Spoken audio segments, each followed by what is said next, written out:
요한계시록 강해 연재를 마치고 참부모님은 재림주님이시다. 그런데 참부모님이 재림주님이라는 것을 사람들에게 어떻게 설명할 것인가?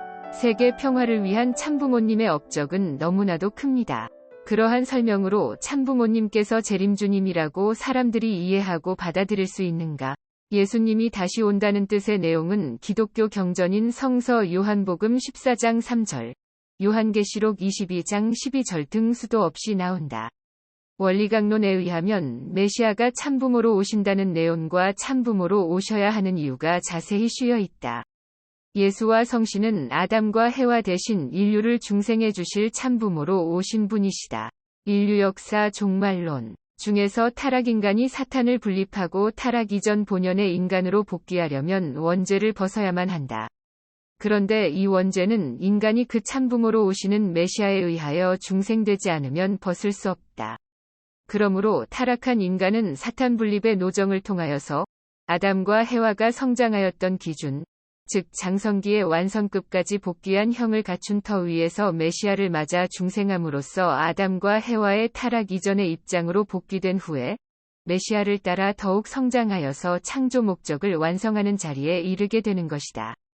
후편 서론 중에서 메시아는 인류의 참부모로 오셔야 한다. 그가 인류의 참부모로 오셔야 하는 이유는 타락한 부모로부터 태어난 인류를 거듭나게 하여 그 원죄를 속해 주셔야 하기 때문이다. 메시아를 위한 기대. 설명 중에서 예수님은 인류의 참부모로 오셔서 세례 요한의 입장에서 40일 사탄 분립 기대를 탕감 복귀하셨기 때문에 부모의 자리에서 믿음의 기대를 복귀하는 동시에 자녀의 자리에서 타락성을 벗기 위한 세계적인 탕감 조건을 세우는 데 있어서의 아벨의 위치도 확립하셨다. 실체 기대. 설명 중에서 예수님은 지상천국을 복귀하시어 복귀된 전 인류의 참부모가 되시고 그 나라의 왕이 되셔야 할 것이었다. 그러나 유대인들의 불신으로 인하여 이 뜻을 이룰 수 없게 되었으므로 장차 재림하셔서 이루실 것으로 약속하시고 십자가에 돌아가셨다.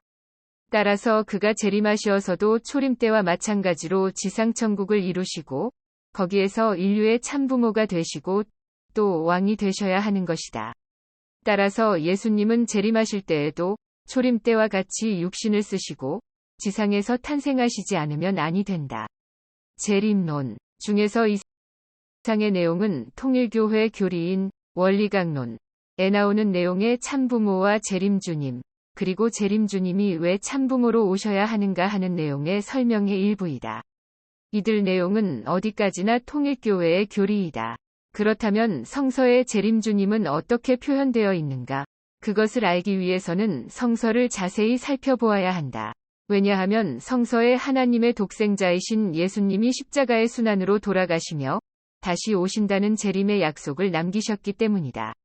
성서, 요한계시록에 재림주님이 오실 때에 되어질 일, 재림주님이 오실 때의 상황 등에 대하여 예언되어 있다.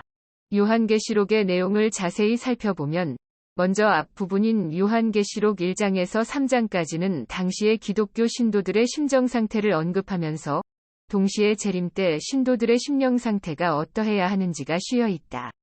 그와 동시에 재림 시대 신도들의 심정 상태를 살펴보며 신앙 상태를 다잡게 해주셨다. 그리고 봉인한 7인을 하나하나 떼며 재림의 날에 되어질 일들을 보여주신다. 흰 말과 긋한 자, 붉은 말과 긋한 자, 검은 말과 긋한 자, 청황색 말과 긋한 자가 각각 나오며 기독교, 공산주의, 인본주의, 이슬람 등을 통합시켜야 할 시대적 배경을 보여주고 있다. 바람과 분노의 포도주, 물, 바다, 해, 달, 별, 등불에 대한 각각의 뜻과 그에 대한 징조도 비유로 알려주시며 온갖 고난과 시련, 핍박을 헤쳐나가시는 재림주님의 모습을 예시하고 있다. 그리고 그 가운데 가장 큰 문제가 되어 있는 것은 공산주의다. 그 공산주의와 공산주의자들이 오시는 재림주님을 해치기 위한 온갖 행패가 쉬어 있다.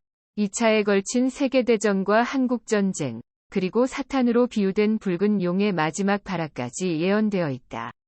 그러나 그들은 재림주님에 의해 영원히 모습을 보이지 않게 된다. 이것은 하나님이 섭리하시는 역사이므로 반드시 그렇게 될 것이다.